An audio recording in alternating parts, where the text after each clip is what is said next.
You know the drill. You buy the ticket, you take the ride.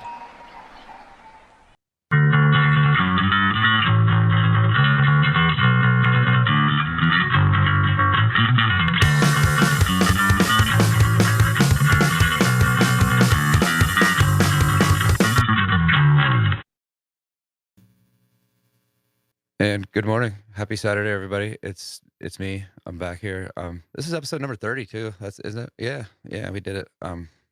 Shit. I guess it's been almost a year doing this already. I can't believe it. Yeah, it's been a while. So a couple episodes ago, I know I skipped weeks because of punk rock bowling and all that shit I was doing. But I had Colin Dead from Florida on, and they actually got me in touch with these guys, and they're all doing splits and stuff like these live splits, and we're gonna talk about that today. But from Two Man Advantage, I have Spag and MYK. Welcome, guys. What's going on, Joe? Good. How are you? All right. Is that a Modern Threat sweatshirt? I meant to ask you that before we went on air, but I'm just gonna ask you now anyway. Yeah, it is. I think MYK printed it up for me like 20 years ago. I just saw the top of it, and I'm like, I know it. Yeah. And then Mike, MYK, you wearing a Turbo Negro hockey jersey? No, I am wearing a Dia de los Muertos San Jose Sharks jersey. Oh, I don't know why I thought it said Turbo Negro. We have a bunch of those. Turbo, like the whatever the turbo, what you know, the the Turbo Juggernauts. Yeah, they're all over Pittsburgh, man. There's a pile of them. I know the Iron City has a big population of Turbo Juggernaut guys. Yeah. So you went to punk rock bowling? Did you go? Because you just talked about it. So did I, and I always love it for all the Turbo Negro fans that go. It cracks me up. Yeah. But did you have a good time this year? This was the first time I ever went, man. I had a blast, and I don't drink. Yeah. So like being in a place where you gamble and drink for the most part, I still had a great fucking time. I was in Vegas for 9 days, I think, but it was awesome. Yeah, this was my I think my 6th or 5th one. And this is the first year that I went that I didn't drink, and I still had a great time. Yeah, it was a good time. Who was your favorite band? Guttermouth for sure. They're one of my favorites all the time. But like we got the after party or the after show Friday night, and like I kind of know Mark because I've seen him so many times. He was when they walked in, like he was on mushrooms or something. He said, but like he couldn't remember any of the lyrics to any of the songs like at all. So, but at the pool party the next morning, they were fucking spot on, man. They were super tight, very good. So you got the best of both worlds with them. Cool. Yeah, I didn't see them at all. I'm not a big fan of Guttermouth, so I missed them. But that's cool. Who was your favorite? Well, I was really happy that I got to see Peg Boy, and I got to see him twice. I got to see him at the club show Friday night and Saturday at the pool party. But the band that really surprised me the most was Devo. I'm not a big Devo fan, but I thought they were just fucking incredible. And MYK is a huge Devo fan, and for years he's been telling me how great they are live. And I was just like, yeah, whatever. It's like, Whip It, Peekaboo, and like, but like all that early stuff, like Incredible Urge and all that stuff, like all the hardcore Devo stuff. Yeah, that shit is awesome, and they fucking played amazing. I mean, they blew me away. I was really, really impressed. I was actually gonna leave. I linked up with Barry Ward, who used to play in RKL. He's in MDC now, and after they played, I'm just like I'm an RKL junkie, like real bad. But I met up with Barry because I messaged him. He signed a few records for me and stuff. But like, I met up with him, and we went up and we were watching. I don't know. I forget who. Oh, we were watching All. And I was gonna like bounce before Devo played, and then a couple of my friends were like, "No, you should really stay and watch it." My God, dude, I am so glad I did. I had a fucking ball. Like that was, like you said, it was just a great show. And seeing Josh Freese drum is just cool in itself, but because he's the man. Yeah, he is the man. He's amazing. He plays in so many bands. I mean, he plays with Sting too. It's like it's unbelievable that he could balance this lifestyle, and he's like always traveling somewhere and playing somewhere. So. Yeah, amazing drummer. You guys, it's awesome. Can you tell me a little bit about your band? All right. So we're in a band called Two Man Advantage, and basically we're a punk band that sings songs about hockey and drinking because those are the things that we really loved. And the band started back in '97, and we kind of started off as like a well, we're gonna go play a Halloween party, so like we got to wear costumes. So we're like, fuck it, we'll just write a bunch of songs about drinking, wear a bunch of hockey, you know, sweaters, and put on a helmet and just like play this party. And so we did it. We just started practicing. We wrote like beer song 1 through 12, like literally those are the names of the songs. And we went to go play the party, and the party got canceled because the guy who was having the party up in Vermont, a good friend of ours, wasn't able to do the party. So we were like, fuck it, all right, we're done. And then someone was like, oh, you should play like a local bar. So we played, we said, all right, we'll play. So we played this local bar, and we invited all our friends, and they all loved it. And then they were like, when are you going to play again? When are you going to play again? So we played again, and no one showed up. And we're like, we're done. But then there was one kid who was at, I think, the first show, who says, hey, I'm booking the Bouncing Souls. Do you guys want to open for the Bouncing Souls and for like, 2,000 kids in Long Island? We're like, yeah, we'll play. Why not? And we did. And it went over really well. And shit, we're still playing. We don't even know why, but we Dude, are, that's great though. so it just kind of happened like that. Yeah. How cool was it to open for the Bouncing Yeah. Souls? You Don't don't remember. remember? Oh, Nah, well, but just that so was, long ago. we played a place in a town called Bayshore. It was the club, if I'm not mistaken, the club's called the Swing Set. And for about a hot minute, it was the place to be. So I think the Dropkick Murphys had played there like a week before, and a few other big bands, and so people were starting to just show up in general, as clubs back then would do. And yeah, it was super weird. I don't even know if we had any shirts or anything made up. Like, yeah, it was literally like our third or fourth show, and we got up and played, and all these people just like had a good time. It got ridiculous, and people had a good time. So people were trying to buy stuff, and then we started getting calls from people like, oh, play with this band, and play here. And um, we were right in the middle of the launch of the Glassjaw brand new Taking Back Sunday, Long Island is the place to be movement. Yeah. And so the punk scene in general was just becoming completely radically large compared to what we were used to. And so there was just shows all the time, and we were playing with like ska bands, and we would go from playing with a ska band to playing with like tough guy hardcore bands to like some like squatter punk band. Like it was amazing. Yeah, we definitely were able to pick. So just to clarify though, MYK, so the Swing Set was later on, that was with Anti-Flag and the Lunatics. We played with Okay. the Bouncing Souls. We played with the Bouncing Souls, John Cougar concentration camp. It's coming back to me at Deja One in Mineola. So that was like our third show. But like Mikey said, like Long Island had a really big scene. And you could play with Coming Correct on a Saturday, and then play with like Edna's Goldfish, which is like a ska band, on a Sunday, right? And then the following week, you might play with like Silent Majority and Millhouse. So it was like there was just so many different types of bands, but yet Two Man was kind of like this. I originally wanted it to be like kind of a fuck you to all the PC straight edge kids that were running around that all thought they were like mighty high and cool, but because we were a little bit older, and we were coming out of seeing bands at CBs in the late 80s. And, hardcore for me in the early 90s was kind of just dumb and dead. And I didn't really like the new direction it was going in. So I really thought that once we realized that the band was really going to be a band and it was going to stick around, I really wanted it to be more of a fuck you to everyone, and just wanted it to be about having a good time.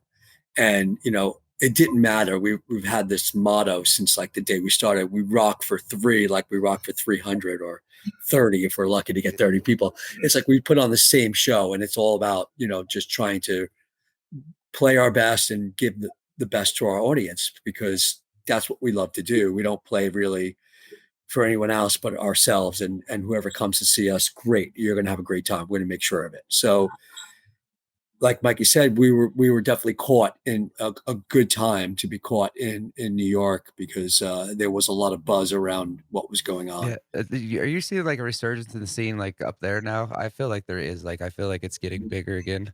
like at least in these parts. Our Pittsburgh scene's huge now, which when I lived there, it was not. There wasn't anything really. It was all like death metal bands and all that. The guys that throw the sticks on the ground. They're like, that's our band name. Yeah, Right, right, right. but So, Mikey, what do you see? What like to see more now? I mean, it's completely different. Like, I mean, I'm so far removed from it now. It seems Right. like there's so Um, many I young mean, kids, new bands. But what do you say, yes. Mikey? So I have a son. He's 19, so like he's right at that prime age of going to shows and um, discovering new bands and like being at the forefront of seeing bands take off. So for for his whole life, he's sort of rated my record collection. Oh, I like this band, so what should I listen to? And now the last, I would say, year to 2 years, him and his friends, they've actually started to come to me and they're like, "Hey, there's this new band playing that like you should really, check out." Um, and so on the lower levels, the club scene, the couple of shows that I've been recommended to, I do see it is gaining a little more traction. It's definitely a heavier movement. Like the bands are like yeah, they're hardcore bands, but there's a lot of the beat down bands and a lot of the chugga chugga and the tune down and but kids are Metal. showing up. So I guess it doesn't matter what I like. It doesn't matter what Spag likes. So as long as kids are showing up and the kids are digging it and the shows are happening, you know, that's what. So yeah, I would have to say that there is somewhat of a resurgence of the attraction to hmm people. Obviously, the drop kick and Bad Religion and Quicksand. I just saw Quicksand the other night. Like those bands are going to sell out every time they play. Like that's not an issue, but that's a whole different right. level. They're not. I don't think they're attracting new fans. I don't think they're going from Irving Plaza to Nassau Coliseum uh, attraction, but the 200 to 300 person clubs are going from 100 people at a show to 200 people to the show. So it is there's a thing going Yeah, I'm on. actually going to see Bad Religion next week. I've had these tickets for like I feel like 2 years now. Yeah, I they play Bad Religion played the same night as Quicksand in New York, and my wife and son and I we opted to go to Quicksand. Yeah, Yeah. So my buddy's a huge, huge Bad Religion fan. He sees them all the time. But he said that, this time he decided not to see him because what he's realizing is that they're starting to cater more to the younger generation because the younger generations are looking for them to play stuff that they recorded in the 2000s and the 90s, So they're not playing the stuff from the 80s or the early 90s. They're not playing like the Suffer and the No Control and the stuff before that. So he's like, he feels so out of place, even though he's a huge Bad Religion fan. But at the same time, he'll go, but he's not like going. So when Mikey says that these bands aren't getting new fans, I think bands like Bad Religion are smart because they've got a formula and they continue to write new songs and they continue to get new fans. And I wonder if their parents get these kids into into the Oh, music some and to then some degree, they take it probably. on. Right. Yeah, Yeah. yeah. Yeah. So There's also a level of turn and burn with them. Yes, they're getting new fans. whatever, with every band Yeah, is like that. but they're not getting bigger.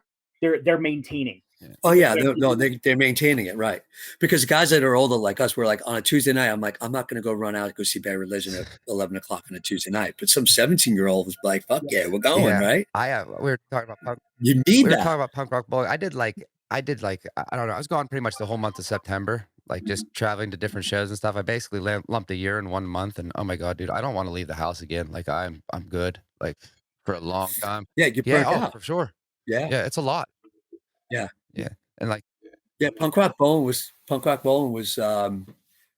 a lot. It was, you get up 11 o'clock in the morning, you're at club shows, and then I mean at the pool party, and then you're at 1 o'clock, you're at the show, and then that goes till like 10, and then you're at the club show until 2 in the morning.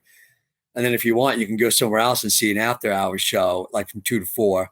it's like it's crazy for 4 days, and yeah, after that you need a break. I was supposed to go to York and another place last weekend, and I was just like, I can't do it, man. I got to take care of shit at home and stuff too. You know what I mean? Like I don't have any kids or anything, luckily, but like still, even like We went to Decibel instead. Well, you guys were at Punk Rock Bowling. We were at Decibel Fest. where's that at? That was in Oh, really? Philly.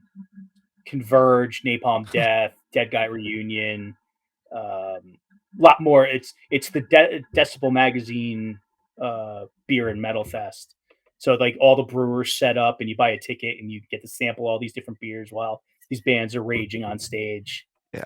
So, I got back from Punk Rock Bowling, I think on the Wednesday after, and literally I went to Punk and Drublic in Pittsburgh on that Saturday, and I was wiped out. It was rough, but I'm glad I did go because as many Yeah. times as I've seen No Effects, they finally they were playing stuff off so long, and thanks for all the shoes. Like they were playing old ass stuff, man, and they were like Mike's sober now, but they were tight. It's the first time I've seen them like that in a long time. Yeah. And The last few times I saw them, they were not the greatest. same. The first time I saw him, it was like, oh man. Yeah. But like all the Yeah. bands on there were good. I think it was Less Than Jake, Pennywise, but I don't know. I've seen Pennywise now like 6 or 7 times. It's pretty much the same show every time. Like they don't even change a whole lot in the set list, to be honest with you. Hmm.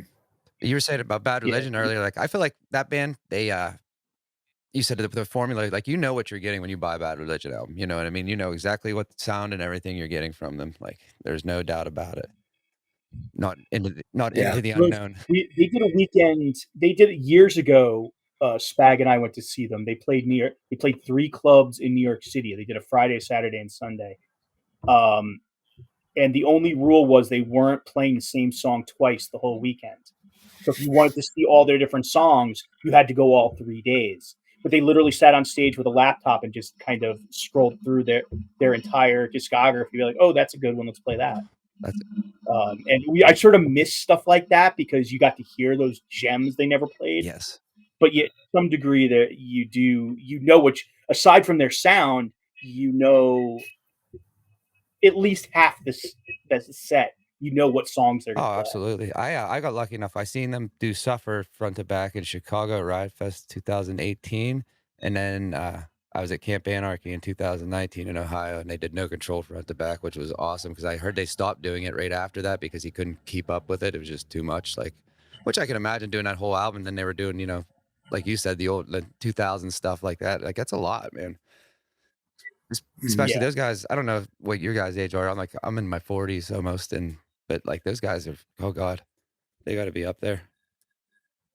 Oh, they're in their late 50s, early 60s. Some of them probably. Yeah. I'm almost 50. Really? Yeah. You maintain well, man. Yeah. Yeah. Both of us. So you guys been in a band like for 20 plus years now then? Yeah, we've been in this band for 24 years. What are some of the challenges? And then I was in a band. I was in a band for 3 years before that. Is there any, like, what are the challenges and like, do you even keep something going that long? Yeah, bass players, fucking bass players. Player. No, I'm joking. You know what's amazing is that this band has been pretty much the same exact members for the entire time too. We've had 2 drummers and we've had 2 bass players. And what's interesting is that our first drummer was with us for a long period of time. Coach, who plays drums for us now, was the guy who used to be our like coach. He was like our roadie / on stage, like doing backing vocals. So he's been in the band like since day one, but he was up front. And then he was like, when our other drummer quit, he jumped in and played drums. Our bass player, Mark Timu, he was our original bass player. He played with us for a long time. And then he left and moved away, and Snapshot joined the band. And then Snapshot quit and Mark joined the band back again.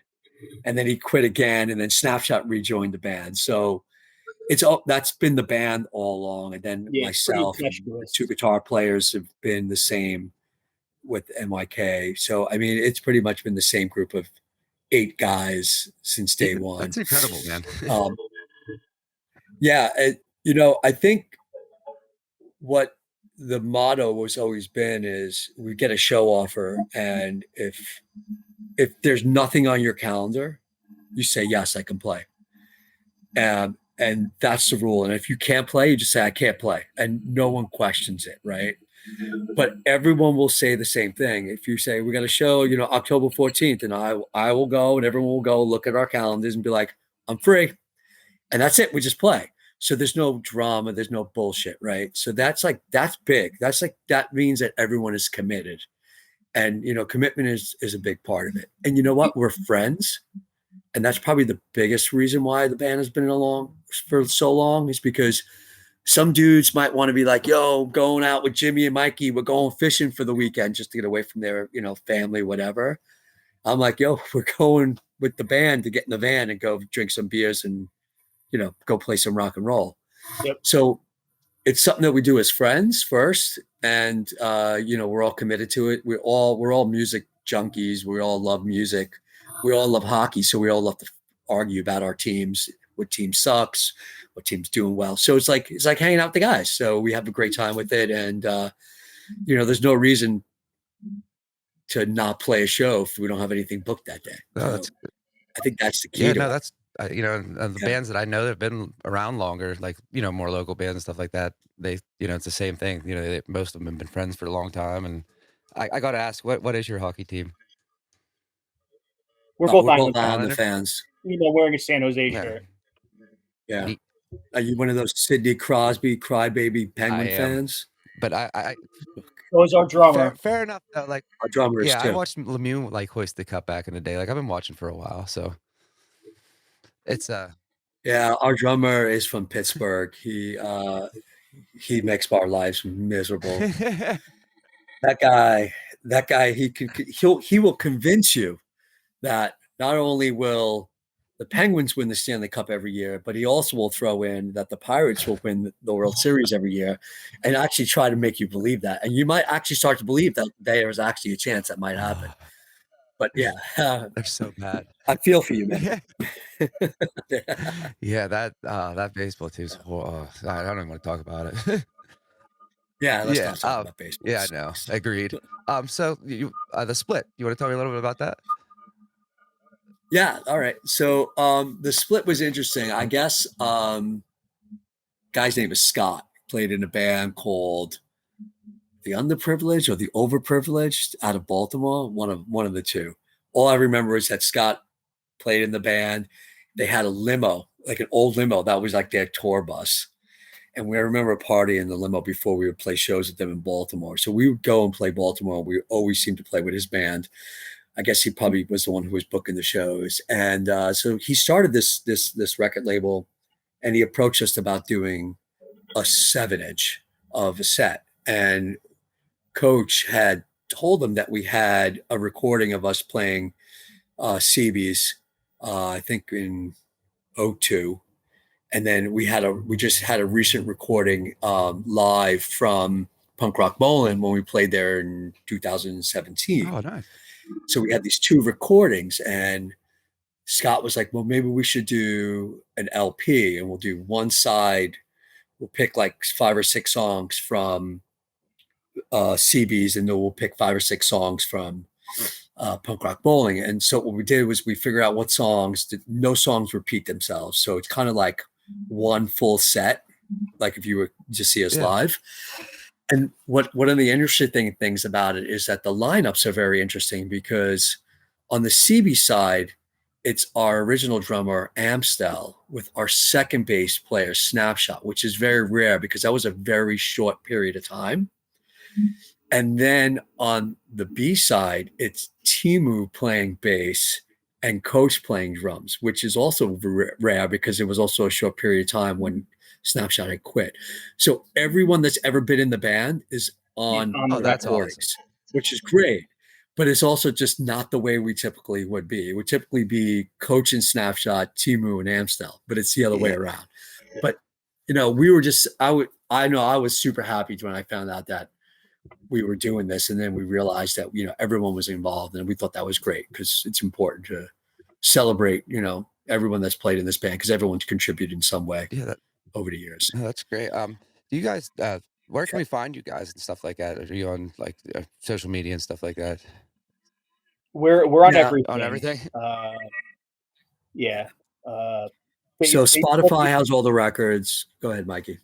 uh, Spotify has all the records. Spag runs Instagram. I and Jeff run the Facebook page. It's all of it is even the band. Everything's split up kind of the way the band is. We have there's a bandcamp, and you can pick up shirts and CDs off of there. Records, LPs, Records, whatever we have. Yeah, I usually So I usually pick something we're up out from there. everybody that comes on here, so I'll be checking it out after I get off here with you guys. But you play punk rock bowling? Yeah, we played. Subhumans. 2017 with Subhumans. We played the Fremont Country Club, and that's what the record is from. It was a club show. We opened for the Subhumans. It's not really like a country club, is it? No, it's the worst fucking sounding club in all of America. But it's like an echo chamber. I was next door to it. I mean, it was when Guttermouth played in that backyard billiards. They played the billiards. Yeah, the place next door. And I think Suicide Machines were at the country club that night. At the country club that night. Yeah. I like the room. It's just the acoustics are terrible. But I wonder if the Fremont Country Club was meant for country bands, and would country bands sound better than punk bands in that place? I don't know. Right. I mean, punk bands are so much guitar. It's so heavy on the treble, and your ears are bleeding. Right. Like I saw Youth of Today played that Sunday night surprise show, and my ears were bleeding after Slapshot. I was like, I can't stay in here anymore, but I got through it. But I have to wear headphones. I mean, earplugs when I'm in that place all the time. Now, do you guys travel? So Ministry in there too. They were fucking great. In there? Ministry were great. They were great in that room. Yeah, I never got to see them. That would be cool. Yeah, I read his book. He's something else. Al Jorgensen. Yeah, he's amazing. Yeah, he is. Yeah, my son's favorite band. He is all about. No kidding. Yeah, it's not like I don't know. I don't hear much like it's usually older people that still know about them or still keep them relevant and stuff. Because I don't know, even around here, it might not be like that for you, but it's like our scene's mostly people my age. Like it's trying to keep it alive. We don't see a lot of younger, and that's because you don't see the younger scene. No. That was what I learned from my son. I went to the show with him and found it, and I walked in and I literally knew no one, and the only other person even remotely my age was the bartender. It doesn't seem that way because we don't know it because we're old people now and we're not invited into the young guy club. Yeah, I mean that makes sense. It's just but like I don't know. I say bullshit. We're invited. Say that all you want. The only problem is, can we relate to it? Right. It's like been there, done you that. Look at show flyer now. You go, I don't know any of these fucking bands. I'm standing exactly. But you could go if you wanted to, right? Yeah. But you might not be able to relate to it. So yeah. No, it was. It's all relevant, man. The scene's got to continue. It's got to keep changing. And you know what? We're going to start to see it now, that we're starting to play again, coming out of this fucking crazy pandemic. That we're going to start playing with a lot of bands that, weren't even around 3 years ago, right? They're just starting up, and they're young kids that don't even know who we are, even though we've been around forever, because we haven't really played since 2019 up until like last week. But like, now that we're going to get back, you're going to start to see there's going to be a lot of new young bands out there that are going to be playing shows, and we're going to get on them. So you just got to just keep playing and just keep keeping fans or keeping kids and people happy, and hopefully you'll get new fans. And that's the only way you can survive as a band. Do you guys have any more plans for any more splits or records coming up? Or are you just planning on playing out for a while now, or? Yeah, I think, we'll play out the rest of this year. We've got a couple of shows coming up. We're playing out in Long Island, in a couple of weeks, and then Vermont and Queens. We're doing like a 3-day weekend with the band. Fight the Future from Salt Lake City, who's coming in town, and then Live Fast Die Fast is playing with us as well from Long Island. They're like a hardcore Long Island band. So those three bands are gonna hit the road for the weekend, and that's gonna be it for the year. And then next year I don't know what's gonna bring. I don't know if we're gonna sit down and say let's write a new record. or maybe just continue to play for another year. But it's going to be a little bit difficult. Our bass player, Snapshot, lives in DC, but is moving to Pittsburgh on Wednesday of this week. Tomorrow, shit, he's moving tomorrow. So like that's going to like limit the amount of times that he can come up to New York to practice and rehearse and write a new record. But you never know. There's the guys in the band are great musicians. They love to write music, and they'll probably shit another one out at some He point. drives from DC and Pittsburgh to come like practice and stuff. No, he takes the train. He loves it. I took it once, man. He just gets on the train. It's fabulous. I took it to Chicago. Yeah. I never, yeah. Yeah, he says he really likes it. He says it's calming. He brings his laptop, watches videos, and now he's like, next week, he's like, yeah, I'm coming from Pittsburgh. He's like, I just got a ticket. I'm like, you're flying? He's like, no, I'm taking the train, $60. Wow. I'm like, but how long is the train ride? He's like, 9 hours. I'm like, Jesus Christ, what the fuck are you going to do for 9 hours? He's like, watch movies and relax. I'm like, okay. Dude, so he's still into it. I'm like, all right, whatever. Dude, I think it was like 22 hours to get to Chicago or something. It was fucking, it was horrible. Like I was over it.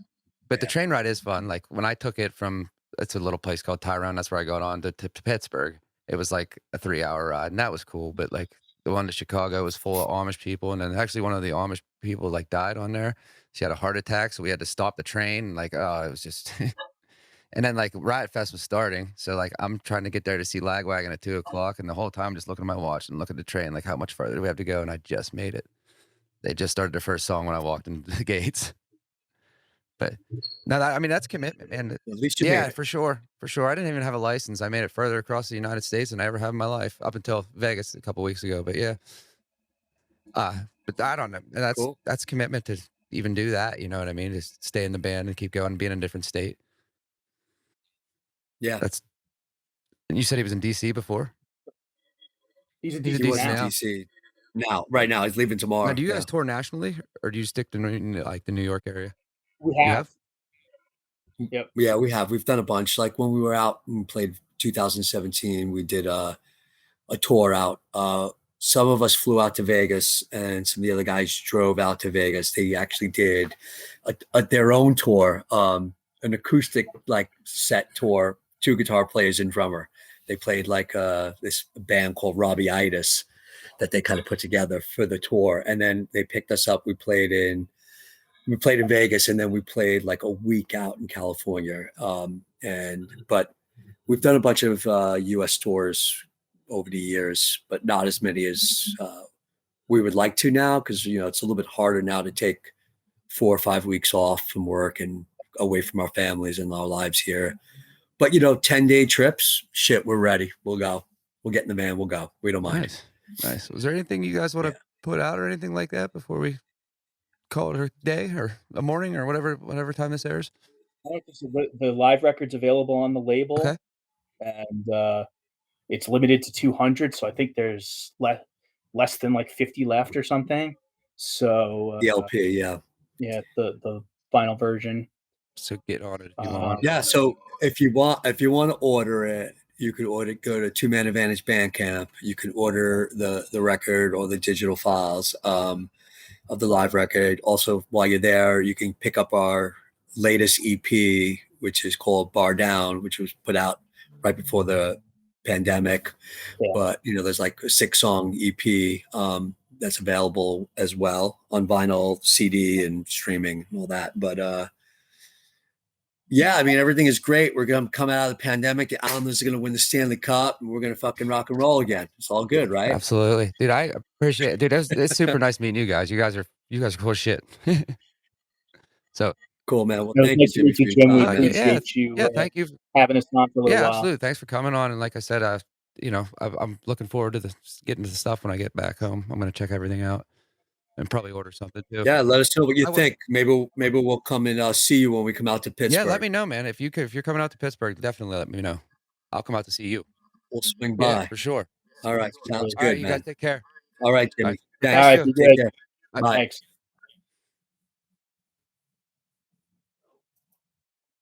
And that was the guys from 2 Man Advantage, New York. Great fucking guys. like I said, I got linked up with them from the guys that call and did. Like, I don't know, it's a cool little networking thing, and cool that I don't know, they're playing punk rock bowling and stuff like that. Like that's some good shit. But until next time, you know the drill. Buy the ticket, take the ride. We'll see you next time.